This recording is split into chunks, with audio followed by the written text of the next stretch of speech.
안녕하세요. 뇌균연구소 장원호입니다. 오늘은 팬데믹과 ADHD와 관련된 사실의 두 번째 시간으로요. 정말 중요한 ADHD의 치료 시기와 그리고 ADHD 아동들이 가지고 있는 우뇌 발달 지연을 근본적으로 치료해야 되는 것이 왜 중요한지에 대한 부분들을 설명드리도록 하겠습니다. 오늘은 첫 번째 영상보다 영상의 난이도가 좀 더 올라가서 더 어려울 수 있지만 어렵다라고 하더라도 몇 번 반복 시청을 해주시거나 계속적으로 보시게 되면 분명히 이해는 가실 겁니다. 오늘 이 영상은요, ADHD 아동들을 가지고 있는 보호자나 부모님들에게 정말 중요한 영상이 되리라고 저는 확신합니다. 정말 어디에서도 들어보지 못했던 그런 내용들을 속 시원하게 풀어보도록 할 테니까 경청해 주셨으면 좋겠습니다. 그럼 자, 바로 시작할게요. ADHD를 일으키는 원인에 대해서는 여러 가지 요인들에 대해서 얘기하고 있지만 오늘은 ADHD의 뇌에 대해서 집중해 보려고 하는데요. ADHD 뇌 중에서도 특히 전두엽이라고 하는 우리 몸의 실행 능력을 담당하는 뇌가 또래에 비해서 최소한 2년 이상 발달이 지연되었다라고 얘기를 하죠. 그런데 이런 발달 지연에 대한 부분들은 성인이 되면 극복해서 좋아질 수도 있다라고 얘기를 하고 성인이 되면 차차 나아진다라고 얘기를 합니다. ADHD 증상이 정말로 극복하기 어려울 정도로 하면 부작용이라든가 여러 가지 부정적인 정서를 배제한다 할지라도 ADHD 약을 통해서 학교에 가서 선생님 말을 잘 듣고 사회적으로 뭔가 위협되지 않는 존재가 되어 그 속에서 어울릴 수 있도록 할 수 있는 거죠. 그래서 저는 ADHD 약이 필요한 아이들한테는 반대하지 않습니다. 그래서 대부분의 부모들이 놓치고 있는 것이 뭐냐면 이렇게 약을 먹으면 언젠가는 치료가 되고 좋아지리라고 생각하는 것이죠. 근데 과연 그럴까요? 이게 가장 큰 문제입니다. ADHD의 증상이 남아있는 채로 성인이 돼도 ADHD가 그대로 유지되고 계속적으로 약을 복용할 수밖에 없는 경우들이 아주 비일비재하게 있습니다. 근데 툭 터놓고 한번 생각해 보시자고요.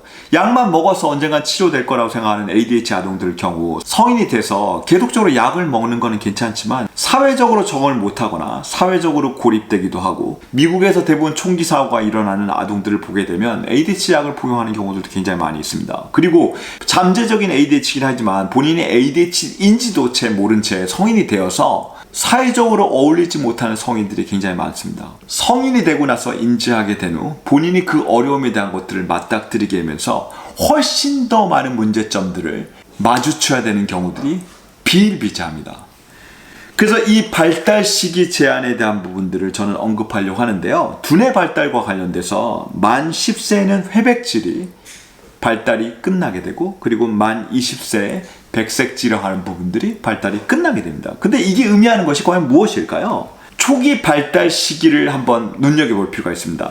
이 발달 시기를 보면요. 신경 시냅스라고 하는 것은 가지치기를 통해서 이루어지게 되는데 그러니까 발달이라고 하는 것은 시냅스가 계속 만들어져서 그냥 무성하게 반복되는 것이 아니라 가지치기를 통해서 이 시냅스를 쳐주는 역할을 합니다. 마치 가수원에서 좋은 열매를 맺려면 무조건 풍성한 게 아니라 쭉정이와 같은 열매들을 잘라주어서 풍성한 열매를 맺을 수 있도록 선택과 집중을 하는 것이죠. 두뇌 발달도 똑같은 일들이 일어납니다. 발달 시기별 작상 후 36개월과 그리고 새로 태어나서 그리고 3개월, 6개월, 2개월까지는 이 시냅스에 대한 부분들이 좀 더 짙어지고 확장이 되게 됩니다. 그런데 만 4세와 그리고 만 6세 시기를 보게 되면 이 시냅스에 대한 부분들이 오히려 줄어들게 되는 거죠. 그래서 이 시냅스가 줄어드는 것을 신경 시냅스 가지치기라고 얘기를 합니다. 이 가지치기는 뭐냐면 가지를 쳐서 좀 더 효율적으로 갈 수 있는 신경계에 대한 부분들을 구조적으로 만드는 것입니다. 마치 서울에서 부산까지 갈 때 로컬을 통해서 경유해서 가게 되면 각각의 도로들마다 신호등을 거치면서 굉장히 오랜 시간이 걸리겠죠.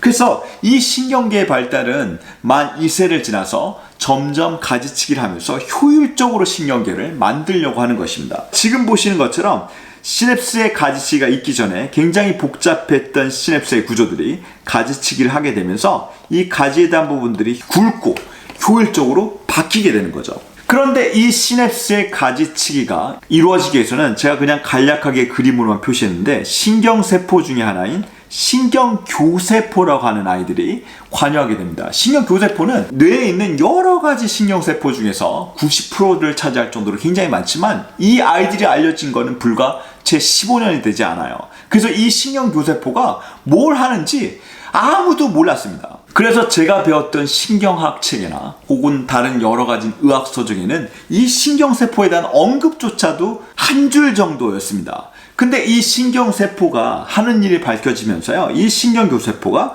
과도한 가지치기를 억제를 해서 적당하게 가지치기를 하고요. 그리고 뇌에서 일어나는 염증 반응에 대한 것들을 억제하기도 하고, 그리고 아밀로이드 플래그나 타우 단백질이라고 해서 치매 원인이 되는 신경세포의 단백질 변성을 이 신경교세포가 먹어치우는 청소부와 같은 역할을 하기도 합니다. 신경교세포는 굉장히 중요한 거죠. 그래서 이 신경교세포와 관련된 염증 반응에 대한 것들 때문에 장 기능이라든가 면역이라든가 하는 부분들이 이 염증 반응과 신경세포와 가지치기에 굉장히 중요하게 관여하는 것입니다. 그래서 이 부분에 대한 것들은 추후 영상을 통해서 좀 더 자세하게 설명드리도록 할게요. 과도한 가지치기가 일어나지 않도록 신경교세포가 이런 역할들을 하게 되는데요. ADHD 아동들에 대해서는 이 과도한 가지치기가 일어나고 있는 것입니다. 이 과도한 가지치기는 어디에서 일어나면요, 지금 이 뇌의 그림을 보게 되면요, 각각의 줄기를 이루고 있는 이 부분들을, 여기도 줄기가 막 있죠. 그리고 여기는 사실은 기저액이라고 하는 부분들인데, 그리고 여기도 줄기가 있고요. 그리고 여기에도 각각의 이 뒤쪽에도 줄기가 있는 부분들 보이실 겁니다. 그래서 이거를 백질이라고 얘기하고, 이 신경세포가 있는 이 부분들은 회백질이라고 합니다. 그래서 이 부분들을 증명할 수 있는 아주 중요한 그리고 의미 있는 논문이 발표되었는데요. 이 논문 제목은요, Detecting Microstructural White Matter Abnormality of Frontal Pathway in Children with ADHD 라고 얘기하고 있습니다. 무슨 소리냐면 ADHD를 가지고 있는 아동들의 전두엽의 white matter, 백질의 비정상적인 발달 과정을 DTI라고 하는 MRI의 일종인 확산 텐서 이미징이라고 하는 DTI 기법을 통해서 이 백질의 비정상적인 발달을 파악을 했는데, 예전의 DTI 방법과는 다르게 새로운 알고리즘을 통해서 정확도를 아주 높였습니다. 예전의 DTI 영상 기법을 통해서 ADHD의 비정상적인 뇌 발달을 밝힌 논문들을 보게 되면요, 이 논문에 대한 결과들이 어떤 부분에서는 일치하는 결과가 나오거나 어떤 부분에서는 불일치하는 결과가 나왔는데, 이 논문에서는요, 예전의 DTI에서 부정하게 했던 알고리즘을 획기적으로 개선해서 ADHD 아동들의 두뇌 발달의 비정상적인 발달을 분석했다고 하는 것입니다. 그래서 이 논문에서 의미하는 건 뭐냐면요, ADHD 아동들의 백색질을 분석을 했는데, 그 분석 결과 오른쪽 대뇌에 발달 지연이 유의하게 발견되었고요. 이런 부분들이 여러 대뇌의 전두엽과 그리고 다른 대뇌 부분들을 연결하는 뇌 부분에서 오른쪽, 오른쪽, 오른쪽, 오른쪽, 오른쪽, 양쪽에 이르는 부분들에 있어서 주로 오른쪽 대뇌 발달 지연에 대한 부분들을 지적하고 있습니다. 그래서 이 그림을 보시게 되면 ADHD 등과 그리고 정상 아동들의 백질의 발달 지연이나 발달이 저하된 부분들을 보았는데요. 지금 여기 보시게 되면 오른쪽이죠. 여기도 오른쪽이고요. 그리고 여기도 오른쪽이고 오른쪽이고, 이 그림으로 보시기에는 좀 약간 이해하기 어려운 부분들이 있지만 백질의 그 개별적인 다발이 중요한 게 아니라 백질의 밀도가 10은 높은 거고요. 그리고 0은 낮은데 그 백질의 밀도가 어떻게 분포되어 있는지를 그림으로 표시한 거고요. 이걸 좀 더 자세하게 숫자로 나오게 되면 백질의 발달 지연화 문제가 있는 부분들이 대부분 오른쪽 대뇌를 가리키고 있습니다. 이 논문에서는 DTI에 대한 알고리즘을 새롭게 해서 좀 더 정확하게 ADHD 아동들의 어떤 두뇌 발달 지연이 있는지를 보았을 때 오른쪽 대뇌 발달 중에서도 백질의 발달 지연이 뚜렷하게 나타나고 있는 부분들을 결과로 도출하고 있는 것이죠. 그러면 이 백질의 발달 지연이 치료 시기와 관련돼서 중요하게 단순히 양약을 먹는 것만으로 넉넉히 안심하지 말아야 된다고 하는 것을 의미하는 것일까요? 그러면 백질이 어떤 부분인지를 좀 자세히 살펴보도록 할게요. 이 그림은 신경세포인데요. 신경세포체가 있고 세포에 있는 신경핵입니다. 그리고 수상돌기는 다른 신경세포들과 시냅스를 하게 되는 거죠. 그래서 이 부분은 회백질이라고 얘기하고요.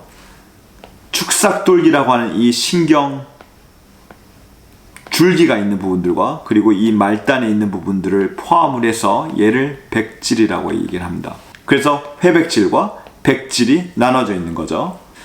회백질은 지금 보시는 것처럼 신경세포 집단과 신경핵과 수상돌기를 이루는 부분인데 여기 있는 부분들입니다. 이쪽에 신경세포가 있는 부분들이요. 그리고 백질은 회백질 사이를 연결한 조직이면 통로이고 축삭돌기, 말단, 시냅스로 여기 있는 부분들입니다. 여긴 실제 뇌의 그림인데요. 이 백질에 대한 부분들의 연결이 지금 보시게 되면 굉장히 어떨까요? 굉장히 디테일하게 다양하게 연결되어 있습니다. 네, 그리고 여기 부분에도 연결이 있고 이런 식으로 이렇게 연결이 돼 있어서 이 각각의 연결되어 있는 부분들이 복잡다단하게 되어 있는 거죠. 근데 이 연결에 대한 부분들은요, 이 뇌의 각 한 단면을 의미할 뿐입니다. 그 이 한 단면에 대한 부분들이 굉장히 세밀하게 연결돼서 제 대뇌에 대한 부분들을 다 연결시키고 있다고 생각해 보세요. 그리고 이게 왼쪽에서 오른쪽으로 이어지는 것뿐만 아니라 앞쪽에서 뒤쪽으로 이어지는 모든 연결에 대한 부분들이 이 백질을 통해서 연결되어 있는 거죠. 특히나 ADHD를 가지고 있는 아동들의 경우에는 이 우뇌 발달 지연이 우뇌 전두엽에서 우뇌의 여러 각각 다양한 부분들을 연결하고 있는 백질의 연결이 지연되어 있다고 하는 것입니다. 대뇌 발달은 치료 시기가 명백하게 정해져 있어요. 그래서 이게 정말로 중요하다고 여러분들한테 강조드리고 싶은 이유입니다. 그래서 제가 왜 회백질과 백질을 중간에 설명했냐면요, 여기 보시게 되는 회백질과 그리고 백질 발달 시기가 명확하게 정해져 있습니다. 회백질은요, 이 빨간 그래프인데요, 태어나기 전에 임신 중에 급격하게 발달하다가 생후 초기부터 시작을 해서 만 2세까지 아주 급격하게 발달합니다. 회백질은요. 그리고 이 회백질은 만 10세가 되는 시기까지 발달하다가 그 이후에는 발달이 멈춰버려요. 회백질은 발달이 만 10세까지 이루어지는 겁니다. 그에 반면에 백질은요, 출생까지 급격하게 발달하고 그리고 만 2세 시기까지 발달하다가 서서히 만 10세까지 발달하고 그리고 이 발달이 만 20세까지 이루어지게 되는 겁니다. 신경세포에 핵이 있는 회백질과 그리고 신경세포의 줄기가 되는 백질은 이 발달 시기가 대뇌에서 굉장히 명확하게 있다고 하는 거죠. 그래서 중요한 치료 시기는요, 임신 중과 가장 중요한 두뇌 발달 시기인 만 1세와 2세, 회백질이 발달이 완료되는 10세와 백질이 완료되는 만 20세가 되게 되면 두뇌 발달은 완료가 되게 됩니다. 물론 이 이후에도 신경 가소성을 통해서 두뇌 발달은 이루어질 수 있으나 만 20세와 만 10세에 뭔가 간섭이 이루어지는 형태와는 굉장히 다른 것입니다. 그리고 이 신경 가소성이라 하는 것도 두뇌가 정상적으로 발달한 상태에서 뭔가 두뇌 손상이 이루어진 후에 신경 가소성이 이루어지는 것과 이 두뇌가 정상적으로 발달하지 않은 상태에서 신경 가소성이 이루어지는 것은 정상적인 발달의 신경 가소성과 그리고 비정상적인 발달의 신경 가소성과 아주 예후가 다를 수밖에 없습니다. 그래서 이 중요한 치료 시기가 아주 중요한 것이고요. 그냥 단순히 우리가 기다려보면서 성인 되면 좋아질 거라고 하는 막연한 기대감을 갖거나 혹은 어린 시기에 이런 치료를 해야 되는 것이 중요하다라고 설명을 드림에도 불구하고 이게 그냥 단순히 부모에게 위협을 가장한 상술의 어떤 치료는 절대 아니라고 하는 것이죠. 그리고 특히나 만 1세와 2세가 아주 중요한데도 불구하고요, 자폐 스펙트럼의 자폐나 아스퍼거나 학습장애나 혹은 난독증이나 혹은 ADHD가 가지고 있는 부모들이 증상으로 느끼는 시기는 대부분 이 만 2세 시기를 벗어난 경우가 굉장히 많습니다. 그래서 이 만 1세, 2세 시기에 중요한 시기와 그리고 만 10세, 만 20세를 절대로 놓치지 마시고 그 치료 시기에 맞는 두뇌 발달 자극을 꼭 할 수 있는 것이 아주 중요하다고 할 수 있습니다. 제가 이미 첫 번째 영상에서 말씀드렸던 것처럼 두뇌 발달을 위한 자극들은 ADHD 질환의 정도나 증상을 완화시키는 데서 아주 중요하게 작용할 수 있습니다. 근데 그럼에도 불구하고 이런 운동 자극에 한계가 있는 부분들은 오늘 영상에서 설명드렸던 것처럼 우뇌 발달 지연의 문제라든가 그리고 두뇌 발달이 만 20세에 끝난다라고 하는 관점에서 ADHD 아동들의 치료를 위해서 꼭 어린 시기에 그 시기를 놓치지 말고 적극적인 개입을 해주셨으면 하는 바람인 것입니다. 그래서 꼭 이 시기를 놓치지 마시고요. 신체 활동이나 두뇌 재활과 같은 브레인 피트니스를 꼭 해보시는 것을 전 강력하게 추천드립니다. 그리고 다음 영상에서는요, 뇌 발달 지연이 되게 되는 가지치기에 영향을 줄 수 있는 염증 반응이나 면역이라든가 식이라든가 장과 관련된 여러 가지 복합적인 요소에 대한 부분들을 좀 더 자세하게 설명드리는 기회를 갖도록 하겠습니다. 그럼 오늘 영상을 시청해주셔서 감사드리고요. 다음 영상에서 또 뵙도록 하겠습니다. 감사합니다.